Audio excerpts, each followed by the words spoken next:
Hello dear students, how are you. Last topic ਦੇ ਵਿੱਚ ਅਸੀਂ ਕੀਤਾ ਸੀ ਕਿ force on a conductor placed in magnetic field ਕਿ ਇੱਕ ਵਾਇਰ ਅਸੀਂ ਪਲੇਸ ਕੀਤੀ ਸੀ ਤੇ ਉਸ ਦੇ ਉੱਪਰ ਮੈਗਨੈਟਿਕ ਫੀਲਡ ਕਿੰਨਾ ਫੋਰਸ ਲਗਾਉਂਦਾ ਹੈ ਤਾਂ ਉਸ ਦਾ ਅਸੀਂ ਫਾਰਮੂਲਾ ਡਰਾਈਵ ਕੀਤਾ ਸੀ ਕਿ IL क्रॉस B। ਉਸ ਤੋਂ ਬਾਅਦ ਵਿੱਚ ਅਸੀਂ ਉਸ ਫਾਰਮੂਲੇ ਨੂੰ ਯੂਜ਼ ਕਰਕੇ force between two parallel current carrying wires parallel current carrying conductors ਅਸੀਂ ਫਾइंड ਕੀਤਾ ਕਿ ਉਹ ਦੋਨੋਂ ਦੇ ਵਿੱਚ ਜਦੋਂ ਫੋਰਸ ਸੇਮ उन्होंने दोनों के करंट जो सेम डायरैक्शन के होंगे तो एक दूजे को अट्रैक्ट करते हैं तो जो ओपोजिट डायरैक्शन के होंगे तो वो रिपैल करते हैं। ठीक है जी, अज असी जो टॉपिक करना है वो है torque on a rectangular coil in magnetic field. Coil तो तुहानूं पता ही है जी की होंदी है, कॉयल की असीं गल करते आ रहे हैं। असीं सर्कुलर कॉयल की गल की है इस यूनिट के स्टार्टिंग दे विच, तो हुण असीं रैक्टेंगुलर कॉयल की गल करते हैं। ठीक है, कॉयल की है जी जस्ट वायर है एक इस तरीके बाउंड की हुई।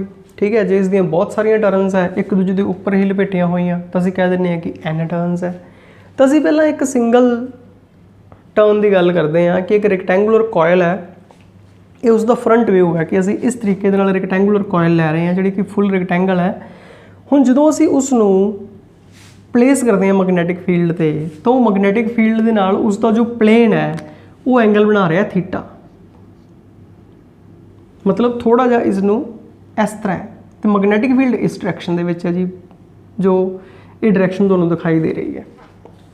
गल समझ लगी भी कॉयल इस तरह नहीं प्लेसड, इनिशली इस तरीके नाल प्लेसड है कुछ एंगल ते वो एंगल बन रहे हैं जी कॉयल दे प्लेन दे नाल एंगल बन रहे हैं थीटा मैगनैटिक फील्ड का। यूनीफॉर्म मैगनैटिक फील्ड है जी हर जगह ते भी, इत्थे भी B मैगनैटिक फील्ड है, same magnetic field is present everywhere. तो असीं फाइंड करना है कि इहदे उपर कितना टॉर्क लगेगा। हुण टॉर्क लगेगा क्यों जी, क्योंकि इहदे विच देखो जी 4 साइड्स है, असीं इसकी नंबरिंग की है PQRS, इहदे विचों करंट फ्लो कर रहा है तो इन्हां सारे आर्म्स दे विचों इन्हां वायरस दे विचों करंट फ्लो कर रहा है। तो उही जो असीं कीता सी जी force on a conductor in magnetic field, तो इन्हां सारियां आर्म्स के उपर फोर्स लगेगा तो वो फोर्स असीं 1 बाय 1 फाइंड करांगे। तो देखो जी एक रैक्टेंगुलर कॉयल अज्यूम कर रहे हैं PQRS हैविंग लेंथ L, इस दी लेंथ L है, ये वाली साइड जो असीं गल कर रहे हैं ये लेंथ L है जी, एंड ब्रेडथ P कि ये ब्रेडथ है इसकी। ठीक है जी, तो इनू यूनीफॉर्म मैगनैटिक फील्ड B दे विच प्लेस किया गया है at some angle theta as shown. I is the current flowing through the coil. तो जो इसनू मैगनैटिक फील्ड दे विच प्लेस करांगे तो इसके उपर हरेक आर्म के उपर फोर्स लगेगी। तो सब तो पहले असीं किहड़ी आर्म के उपर फोर्स फाइंड करनी है PQ के उपर। तो force on arm PQ, force on arm PQ, इस फोर्स को F1 नाम देवांगे। तो F1 किस दे इक्वल होएगा, जिन्ना करंट फ्लो कर रहा है जी ILB साइन थीटा। ठीक है, तो current is I, length is L, B magnetic field, तो sine is the angle between direction of current means current element and direction of B। हुण देखो करंट इस डायरैक्शन दे विच है, जे असीं करंट एलीमेंट की डायरैक्शन ए वाली लै रहे हैं, ठीक है, जो लेंथ की असीं डायरैक्शन लेने हुंदे आ तो इसकी जो डायरैक्शन है इधर वाल है तो B की डायरैक्शन इस पासे वाल है, तो इन्हां दोनों दे विच जो एंगल है वो बनेगा जी 180 माइनस थीटा। तो एंगल आ जाएगा जी साइन 180 माइनस थीटा। ठीक है, तो साइन 180 माइनस थीटा कितना होंदा है, sine 180 minus theta is sine theta second quadrant दे विच लाई करता है तो सैकेंड क्वाड्रेंट दे विच साइन पॉजिटिव होंदा है। ठीक है, तो साइन जो 180 माइनस समथिंग है तो साइन ही रहेगा, कॉस दे विच चेंज नहीं होएगा। तो F1 की वैल्यू कितनी आ जाएगी, F1 की वैल्यू आ जाएगी जी ILB साइन थीटा। ठीक है जी, गिव इट नंबर 1। ये मैग्नीट्यूड आ गया जी फोर्स का। ठीक है, इस फोर्स की डायरैक्शन किहड़े पासे वाल आएगी भी, ये फोर्स किहड़े पासे वाल लगेगा। हुण ध्यान नाल समझण वाली गल है कि कॉयल किस तरह प्लेसड है। कॉयल इस तरीके नाल प्लेसड है जी, सपोज करो ये रैक्टेंगुलर कॉयल है। ठीक है, ये मैगनैटिक फील्ड B है इस डायरैक्शन दे विच, तो करंट फ्लो कर रहा है जी इस डायरैक्शन दे विच, ये करंट की डायरैक्शन है इस आर्म के लॉन्ग, तो B की डायरैक्शन ये वाली है। जो मैं IL क्रॉस B करूँगा इस पासे वाल हैंड रख के IL क्रॉस B ਤਾਂ ਫੋਰਸ ਦੀ ਡਾਇਰੈਕਸ਼ਨ ਆਏਗੀ ਜੀ ਅਪ। ਤਾਂ ਇਹ ਜੋ ਫੋਰਸ ਹੈ ਜਦੋਂ ਅਸੀਂ ਰਾਈਟ ਹੈਂਡ ਥੰਬ ਰੂਲ ਲਗਾਉਂਦੇ ਆ ਤਾਂ ਫੋਰਸ ਆਏਗਾ ਜੀ ਕੋਇਲ ਦੇ ਉੱਪਰ up. Clear? Using right hand thumb rule direction of force is up. Clear?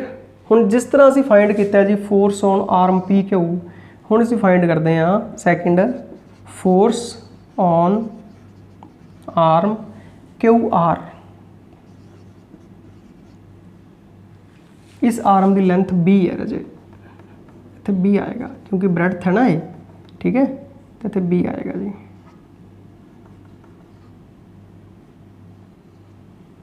I L B sine theta, ठीक है, वो मैं तुम्हें फॉर्मूला दस रहा सी तो मैं उस तरीके नाल ही इत्थे दसदा। आई इस साइड की जो लेंथ है मतलब B breadth, I B B sine जो एंगल है। क्लीयर?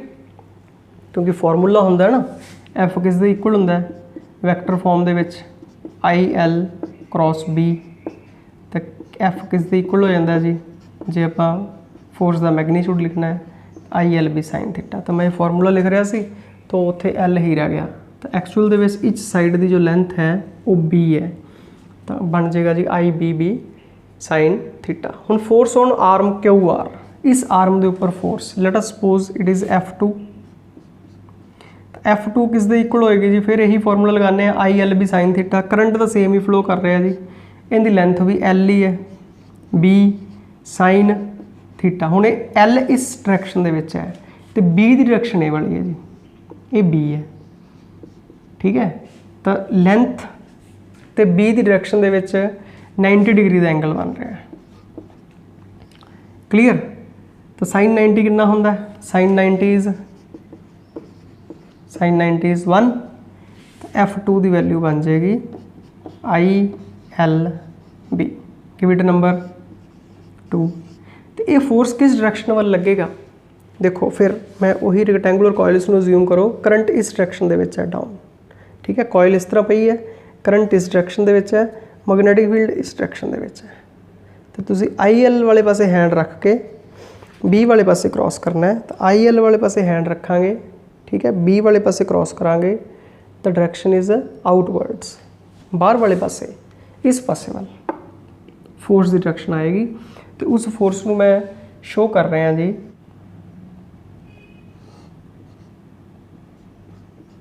F2। क्लीयर? लेंथ असीं इस साइड से शो कर देंगे जी लेंथ है,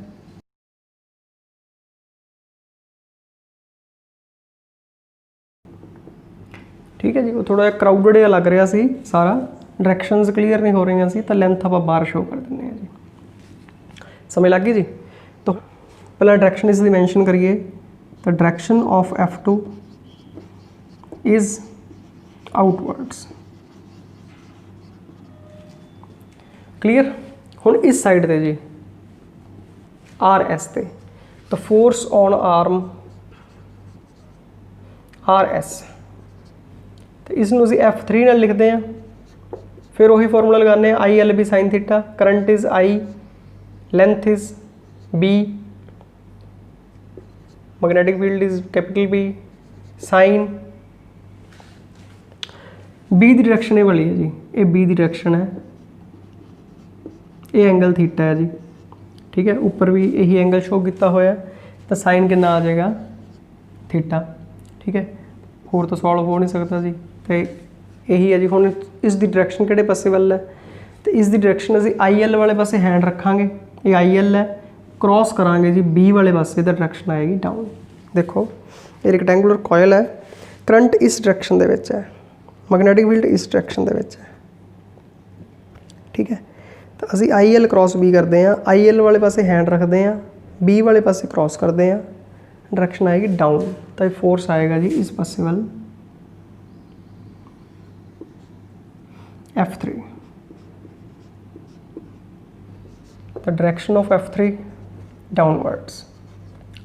हुण रह गई जी fourth arm SP, the force on arm SP। Same formula इस ते यूज़ करांगे जी असीं जो पहला यूज़ करते आए हैं।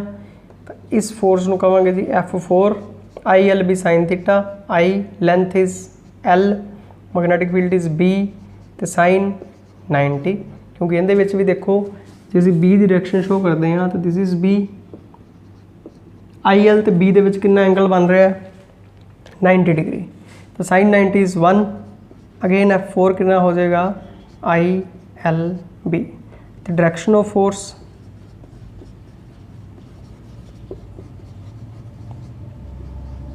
हुण तुसीं सोचो जी डायरैक्शन ऑफ फोर्स ठीक है आई गिव यू 10 और 20 सेकेंड्स टू थिंक तो दसो मैनू डायरैक्शन किहड़े पासे वाल आएगी IL क्रॉस B करके फटाफट your time starts now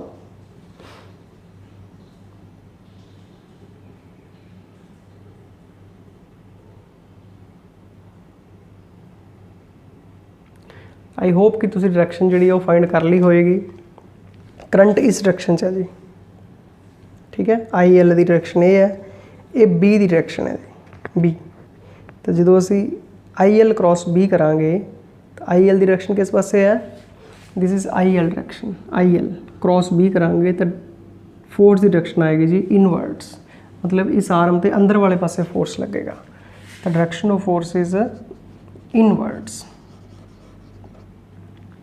clear इस फोर्स को इस तरीके हम क्योंकि इस पासे है कि शो करिए जी तो असीं इत्थे शो करते हैं F4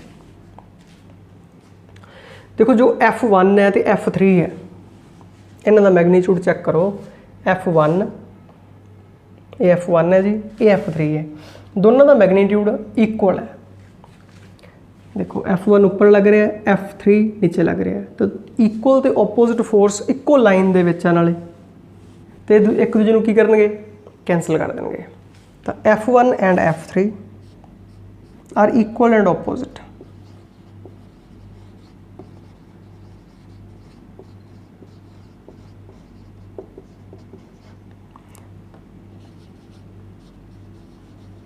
so they cancel each other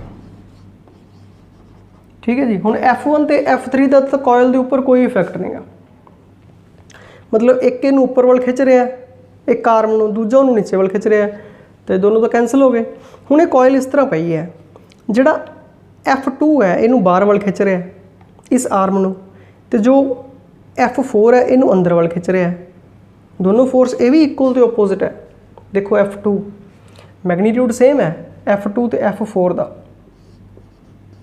ठीक है ना दोनों सेम है जी ILB बट इन्हां दी लाइन ऑफ एक्शन सेम नहीं है इक्को लाइन दे विच नहीं लग रहे तो ये कैंसल नहीं होणगे ये कॉयल नूं रोटेट करवाएंगे इस तरह करके तां ही कहंदे जी कॉयल दे उपर टॉर्क लग रही है टॉर्क की हुंदी है रोटेशनल इफेक्ट हुंदा फोर्स का कि फोर्स करके कितना रोटेशनल इफेक्ट प्रोड्यूस हो रहा है तो इत्थे क्योंकि दो फोर्सेस लग रही हैं एक कहंदे ते बाहर वाले पासे इहदे ते अंदर वाले पासे तो कॉयल ऐ करके घूमेगी समझ लगी गल तो जो ये कॉयल रोटेट करेगी जी इस दे विच टर्निंग इफेक्ट प्रोड्यूस होएगा तो वो टॉर्क आप कैलकुलेट करनी है तो ये एक्चुअली जी दो फोर्सेस है एक ही बन रही हैं एक कपल फॉर्म हो रहा है इसनों कपल कहते हैं तो टॉर्क कादे करके आएगा कपल करके ठीक है तो कपल करके टॉर्क असीं किस तरह फाइंड करते हुंदे हैं वो असीं देखते हैं जी ठीक है टेक अ स्क्रीनशॉट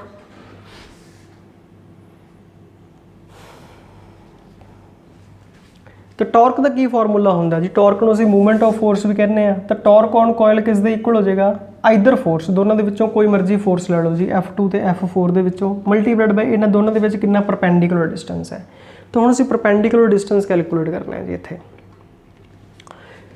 तो फोर्सिस किस पासे वाला है फोर्स एक तो बाहर वाला है जी एक अंदर वाला है ठीक है तो मैं शो कर रहा देखो फोर्स ठीक है ये फोर्सेस है जी F2 तो F4 सानू इन्हां दोनों के विच परपेंडिकुलर डिस्टेंस चाहिए जी आ डिस्टेंस चाहिए इन्हां दे विच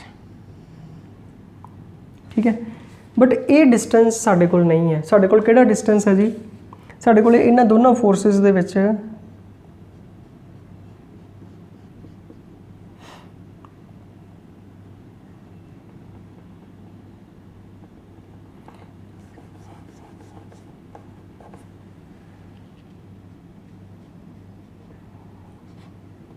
ये है जी एक्चुअली F2 ठीक है ये डिस्टेंस B है जो ब्रेडथ है कॉयल की सानू ये पता है जी एक्चुअली ठीक है ना ये डिस्टेंस B है, इस तरीके नाल सानू B पता है।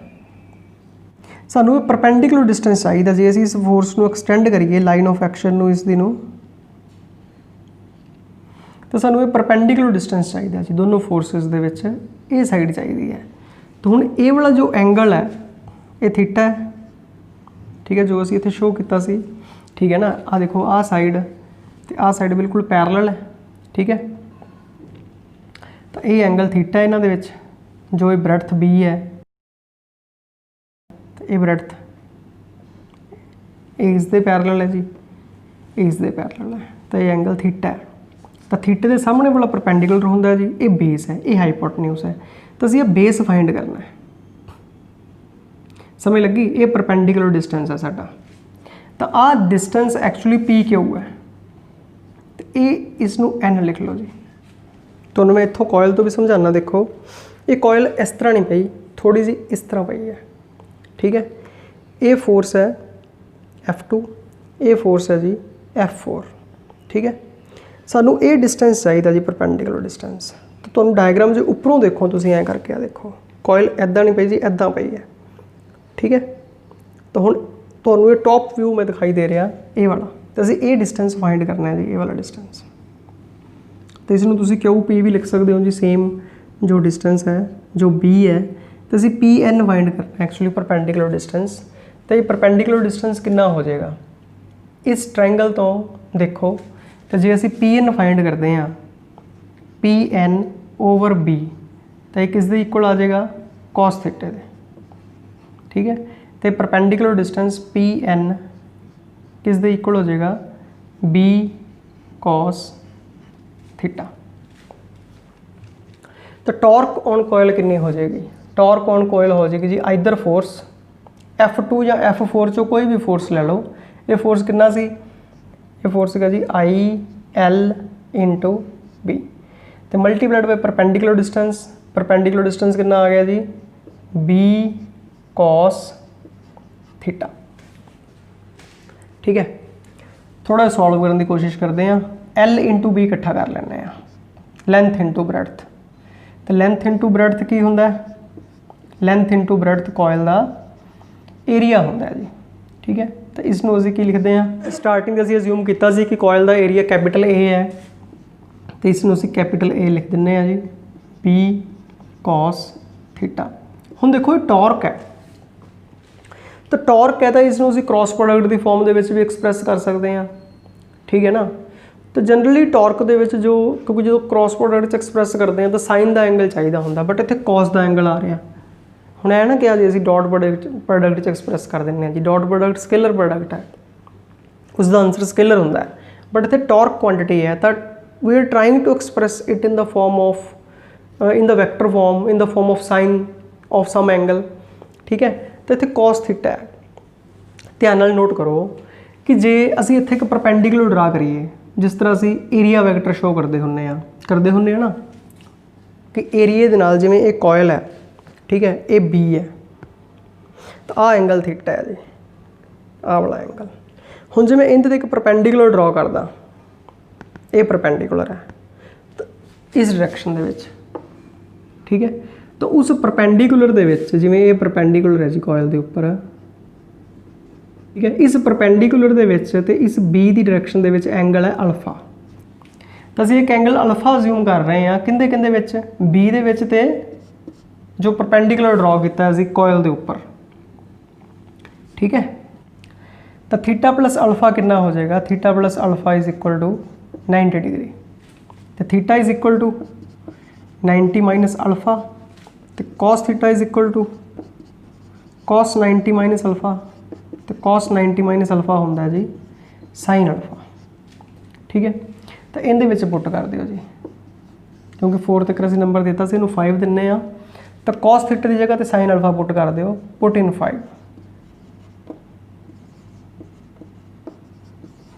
तो टॉर्क बन जाएगा IAB साइन अल्फा, ठीक है जी। इनू एक्सप्रैस करने लई वैक्टर फॉर्म दे विच असीं ये सारा कुछ कर रहे हैं, ठीक है। ये है जी टॉर्क जो कॉयल की एक टर्न होवे, जो कॉयल दी n टर्नस है for coil of n turns. तो हरेक टर्न के उपर एनी टॉर्क लगेगी, तो टोटल टॉर्क जो है वो की होएगी एन नाल मल्टीप्लाई हो जाएगी। तो total torque on coil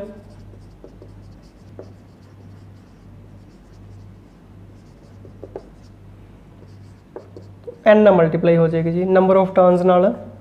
capital N लेने होंगे जी असीं नंबर ऑफ टर्न्स, क्योंकि स्मॉल एन हमेशा number of turns per unit length होंगी है, तो असीं कैपिटल एन लेने आ। तो टॉर्क ऑन कॉयल कितनी हो जाएगी, एन नाल मल्टीप्लाई हो जाएगी N I A B sine alpha. Torque हो जाएगी जी N I A B sine alpha. हुण एक टर्म असीं पहला भी डिफाइन की सी कि current multiplied by area multiplied by number of turns. इस टर्म नूं असीं की कहने हुंदे आ, इस टर्म नूं असीं कहने हुंदे आ जी capital M, magnetic dipole movement of current loop. ये भी एक करंट लूप है, ठीक है। तो इसकी मैग्नैटिक डायपोल मूवमेंट हो जाएगी, M is magnetic dipole movement of current loop, क्योंकि ये लूप बिहेव करता है एज मैग्नैटिक डायपोल। तो असीं इसनूं एम दे नाल रिप्रजेंट कर देंगे इस टर्म नूं। तो टॉर्क इस दे इक्वल हो जाएगा M B sine alpha. Clear. तो इन वैक्टर फॉर्म असीं लिख सकते हैं। तो torque is equal to tau vector is equal to M cross B, any torque लगेगी जी, ठीक है। बट जो फॉर्मूला असीं इत्थे ज़्यादा यूज़ करांगे टॉर्क का वो ये यूज़ करांगे जी, torque is equal to N I A B sine alpha, ठीक है। इस फॉर्मूले नूं असीं नैक्सट टॉपिक दे विच यूज़ करांगे। असीं एक टॉपिक करांगे जी मूविंग कॉयल गैल्वेनोमीटर। तो गैल्वेनोमीटर दे विच की हुंदा है कि जो करंट फ्लो करता है तो उहदे विच भी इस तरह की एक रेक्टेंगुलर कॉयल हुंदी है गैल्वेनोमीटर दे विच। जो करंट फ्लो करता है तो कॉयल जिहड़ी है वो टर्निंग इफेक्ट प्रोड्यूस करती है। तो उहदे विच जो कितना करंट फ्लो करता है वो असीं जो मेजर करते हैं वो इस टर्निंग इफेक्ट तो कैलकुलेट करते हैं। तो कॉयल के उपर कितना टॉर्क लगता है जी, ये फॉर्मूला तुसीं याद रखना है, ठीक है। तो आई होप कि तुहानूं जो टॉपिक है वो समझ लग गया होएगा। In case you have any doubt तो you can ask me. So next topic दे विच असीं करांगे जी मूविंग कॉयल गैल्वेनोमीटर। इस टॉपिक नूं यूज़ करांगे जी, ठीक है। इत्थों ही स्टार्ट करांगे। So all the best, have a nice day.